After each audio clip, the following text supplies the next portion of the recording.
예수와 하나 되기 198번째 성읍에 무슨 일이 일어나는가. 요나 4장 5절. 요나가 성읍에서 나가서 그 성읍 동쪽에 앉아 거기서 자기를 위하여 초막을 짓고 그 성읍에 무슨 일이 일어나는가를 보려고 그 그늘 아래에 앉았더라. 요나는 이스라엘을 침략하고 약탈하는 아시리아가 망하길 원했습니다. 그러나 하나님께서는 그들에게 회개의 기회를 주십니다. 요나의 마음이 원통합니다. 그는 아시리아를 떠나지 못하고 성읍 밖에서 망하길 기다립니다. 요나의 마음에 죄가 있습니다. 죄는 사람의 노력으로 사라지지 않습니다. 인간의 의지가 보잘것없는 것이 아니라 인간 자체가 죄인이라서 그렇습니다. 죄는 인간의 유전자, 무의식, 문명 안에 깊이 자리 잡고 있습니다. 그래서 모든 사람은 죄인입니다. 하지만 하나님께서는 모든 죄인에게 기회를 주십니다. 하나님의 자녀는 죄와 사망이 이기지 못합니다.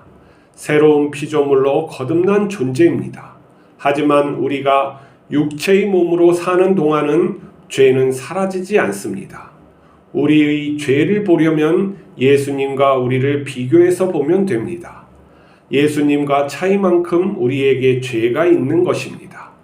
우리가 죄를 다스리려면 하나님만 의지해야 합니다. 어떤 상황이든 먼저 기도하고 하나님의 응답에 순종해야 합니다.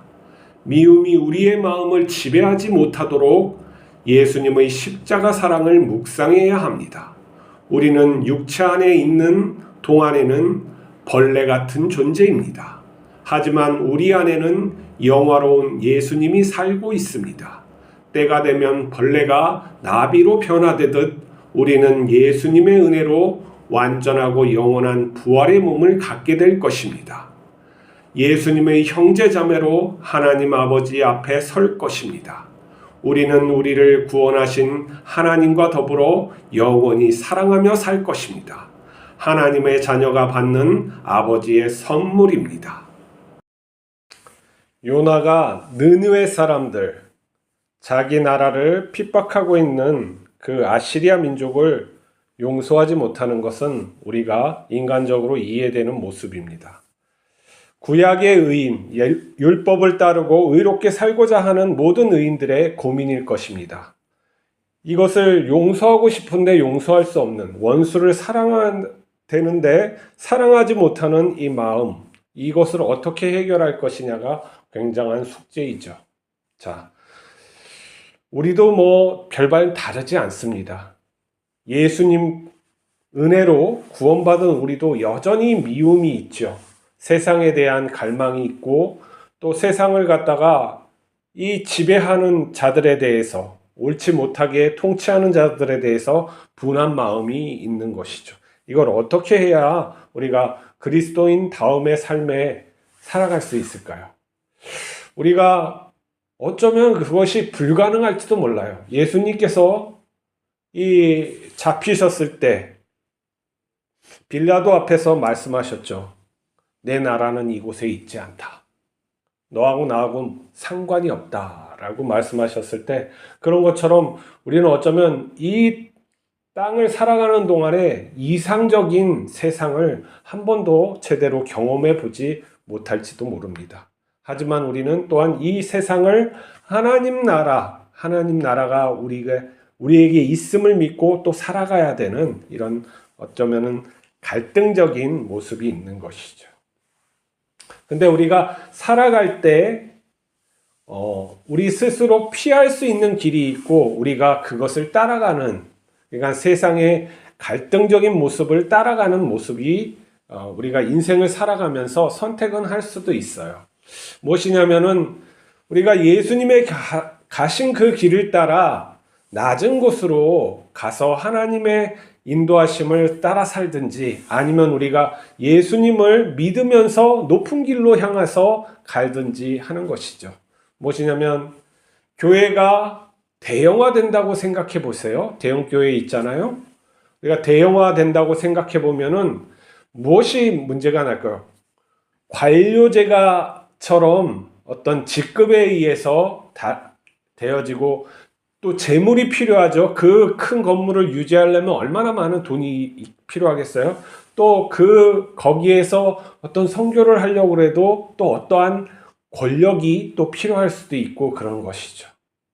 근데 그러한 것을 우리가 자기가 추구해서 한 게 아니라고 하지만 분명히 추구하고 자기가 결정해서 그런 것을 한 거예요. 왜 그러냐면 그러한 많은 사람이 올 때 얼마든지 나누어서 분가시킬 수도 있거든요. 근데 그것을 일단 만들어 놓으면은 이제 자기 의도하고 상관없이 흘러가게 돼 있어요.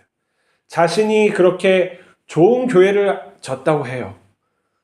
그러면 후임자도 그렇게 똑같이 할까요? 그 카리스마적인 그런 모습이 나올까요? 아니죠. 그러면은 그 조직체라는 것이 움직이게 돼 있어요. 그러니까 국가처럼 조직을 가지고 살아가는 그러한 교회의 커다란 조직체가 되는 거예요. 그러면 많은 문제가 일어나요. 자기가 선택하지 않았다고 할 수가 없는 거예요.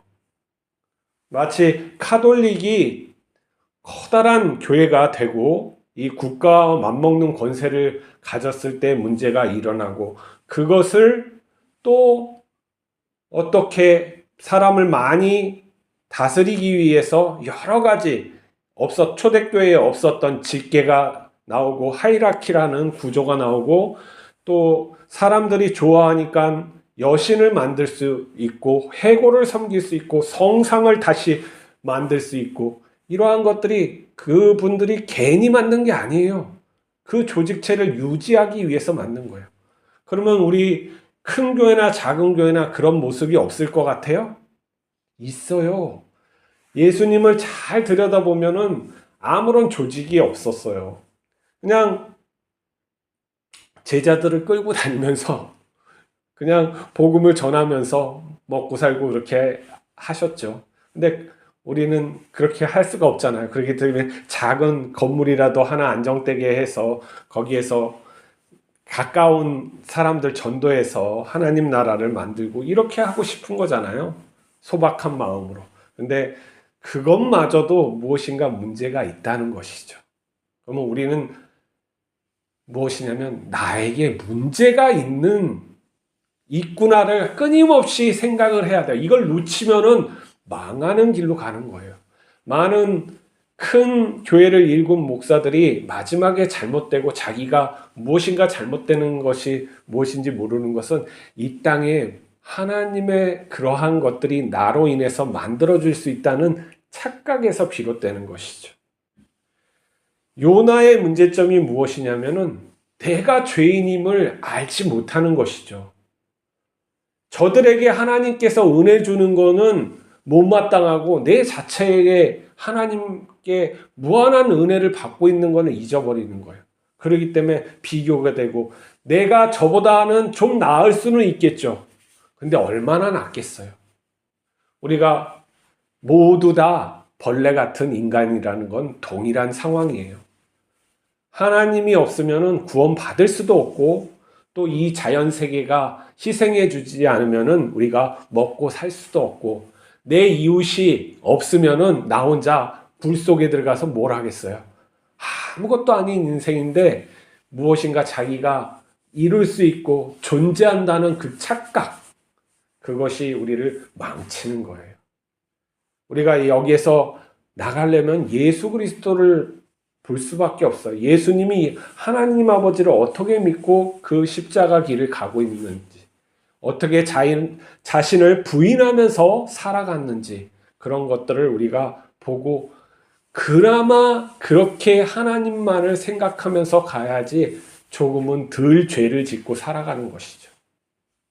그것이 하나님의 은혜로서 자꾸 습관화되고 체화되어서 조금씩 내 본질이 예수 그리스도의 본질에 드러나는 것이죠. 우리의 생명은 다 그런 껍질로서 있는 거예요. 우리의 이 핵심의 거듭난 사람의 핵심은 예수 그리스도의 성령이거든요. 성령, 그리스도의 영, 하나님의 영으로 다시 태어난 거예요. 그러면 그것이 내 마음속 중심에 있는 거고 다 나머지 것들은 껍질인 것이죠. 이 껍질을 과감하게 인정하고 깨트릴 수 있는 사람이 믿음이 있는 사람이에요. 그것이 아니고 내 그 껍질을 부여잡고 계속 가다가는 이 껍질 안에서 헤어나올 수가 없는 거예요. 이 굼벵이가 나중엔 탈피해서 나비가 되어야 되는데 나비가 되려고 하는 마음은 없고 이 껍질을 갖다가 딱 해가지고 잡고 있으면 어떻게 되겠어요? 그 안에서 죽는 경우가 발생하는 것처럼 우리가 어쩌면 하나님의 그런 원하심에 뜻하심에 도달하지 못할 수가 있는 것이죠. 그렇기 때문에 우리가 하는 것은 항상 내 자신을 부인하고 하나님 앞에 쓰려고 해야 되는 거예요. 그러면 어떻게 이것을 해야 되냐? 매 순간 하나님을 생각하지 않으면 될 수가 없는 것이죠.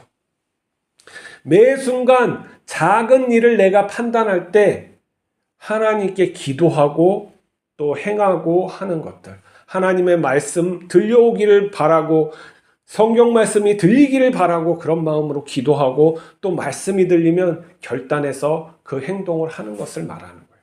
그럼으로써 그 하나님의 원하시는 삶을 이해하게 되고 거기에서 또 바른 지혜가 나오는 거예요. 우리가 지혜 없이 살 수는 없어요. 하나님의 말씀을 무조건 순종하고 이런 것도 지혜가 아니에요.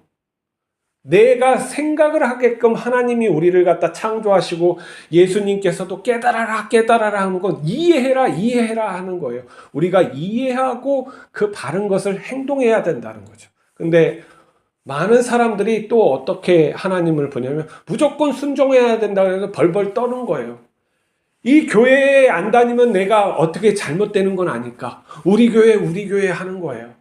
세상에 우리 교회가 어디 있어요? 하나님의 교회고 이 교회도 하나님의 것이고 저 교회도 안 하는 것이죠. 우리 교회라고 내가 지금 다니는 교회가 잘못되고 고쳐지지 않는다면 옳은 교회로 가는 게 맞아요. 근데 내가 여기에서 인간관계를 많이 하고 뿌린 돈이 많고 무엇인가 얻어낼 게 많은 그런 걸 가지고 못 간다. 이건 뭐 교회의 사람이 그 교회의 사람이 된 것이지 예수님의 사람이 된 거 아니잖아요.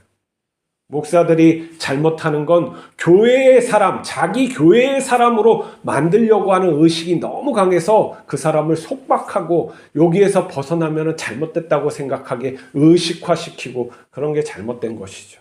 자유하게 그 사람을 만들어 줬어야 되는 건데 자유한 게 하나님의 뜻이라고 말을 해줬어야 되는데 그게 안 되는 거잖아요. 예수님은 어떻게 하셨어요? 그 유대인들 그 벌벌 떨면서 하나님을 섬기던 그 사람들에게 어떻게 하나님이 너의 아빠 아버지다 하고 나는 하나님의 친아들이다. 내가 너희를 형제와 친구로 여기노라 하면서 신만큼 동등하게 막 그 인간 자체를 끌어올렸잖아요. 그러면 내 교회가 저 교회가 더 좋지 가라는 건 아니죠. 우리 이러한 하나님의 교회가 있으니까 함께 섬깁시다. 저 교회도 좋은 곳이에요. 사랑합시다. 더 중요한 건 우리가 하나님의 사랑이 무엇인지 더 깊이 알고 정말 사랑할 수 있는 그러한 자녀가 됩시다. 그러한 말로 해야지 어떠한 사람을 갖다가 쇠뇌시키는 방법으로 뭐 음악이나 춤으로 감동하여서 그 사람을 붙잡고 눈물 짜게 하는 그런 방법으로 하면 그 사람 그 속이 성화되지 못하는 단점이 있는 거고 결국 하나님이 원하시는 그러한 인간상이 안 나타나는 게 문제인 것이죠. 모르겠어요. 하나님은 그 모든 사람들을 예수님 믿으면 다 구원하실지 아니면 하나님은 또 내가 택한 자는 따로 있다 하실지 아니면 올바로 믿는 인간만 내가 구원하시겠다 하실지는 저는 인간이라서 어떤 것도 판단하지 못하지만 우리가 예수님이 이러한 분이라는 건 똑바로 말해야 되는 의미가 있는 것이죠. 우리 예수님을 다시 생각하면서 우리 자신이 얼마나 죄인임을 또 생각하면서 날마다 부인할 수 있는 그러한 삶을 위해서 오늘도 살아갑시다. 기도하시겠습니다. 아버지 하나님, 우리가 마음속에 죄가 많은 인간입니다. 하나님, 우리의 부족함과 또 죄지음을 용서하여 주시옵소서. 예수님을 정말 나의 본 생명으로 여길 수 있게 하여 주시고 예수님을 따라갈 수 있도록 하나님 강권적으로 끌어주시옵소서. 우리의 죄를 알게 하여 주시고 버리게 하여 주시옵소서. 오늘도 동행하옵소서. 우리 주 예수 그리스도 이름으로 기도하옵나이다. 아멘.